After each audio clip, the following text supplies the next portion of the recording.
તો ફ્રેન્ડ્સ, આજે આપણે અલગ જ મસાલા સાથે ઝટપટ બની જતી એવી સૂકી ભાજી બનાવીશું કે તમે ટિફિનમાં દેશો ને તો પણ ખૂબ જ મજા આવશે. તો અહીં અમે લીલો મસાલો બનાવવા માટે એક ડીશમાં આખા ધાણા, આખું જીરું, આદુ, મરચાં અને કૂણી દાંડલીઓ સાથે મેં ધાણા ભાજી લીધેલી છે અને એની આપણે પેસ્ટ બનાવી લેવાની છે. અને અહીં મેં બાફેલા બટેકા અને એક વટકીમાં આપણે રૂટીન મસાલા લીધેલા છે, જેમાં નિમક, હળદર, ધાણા જીરું પાવડર, લાલ મરચું પાવડર અને અડધી નાની ચમચી જેટલો ગરમ મસાલો નાખેલો છે. અને ચમચીથી આપણે બરાબર મિક્સ કરી લઈશું. અને આપણે જે લીલો મસાલો છે એ અધકચરો વાટવાનો છે, એટલે તમે મિક્સીમાં ન વાટતા ખાંડણી દસ્તામાં વાટજો, જેનાથી એનો ટેસ્ટ ખૂબ જ સરસ આવશે. અને હવે કુકરમાં તેલ ગરમ કરવા મૂકીશું.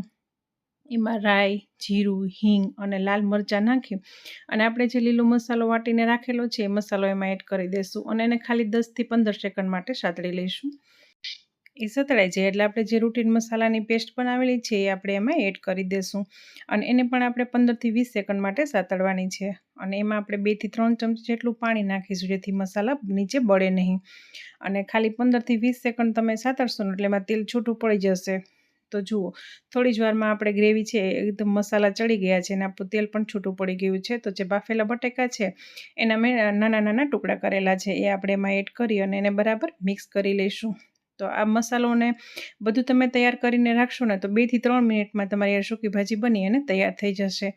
બસ હવે ગેસ બંધ કરી ઉપરથી આપણે ધાણા ભાજી નાખી અને સર્વ કરશું. તમે ઈચ્છો તો ઉપરથી થોડું લીંબુ અને ગરમ મસાલો પણ એડ કરી શકો છો. અને આ સૂકી ભાજી તમે રોટલી, પૂરી કે પરાઠા સાથે પણ સર્વ કરી શકો છો. ખૂબ જ ટેસ્ટી લાગે છે. અને આ ઝટપટ બનતી સૂકી ભાજીની રેસીપી તમને કેવી લાગે એ મને ચોક્કસથી જણાવજો. અને જો વિડીયો થોડો પણ પસંદ આવ્યો હોય તો એને લાઇક, શેર અને સબસ્ક્રાઈબ કરવાનું બિલકુલ ના ભૂલશો. તો ચલો હવે મળીએ આગળના વિડીયોમાં. ત્યાં સુધી આવજો.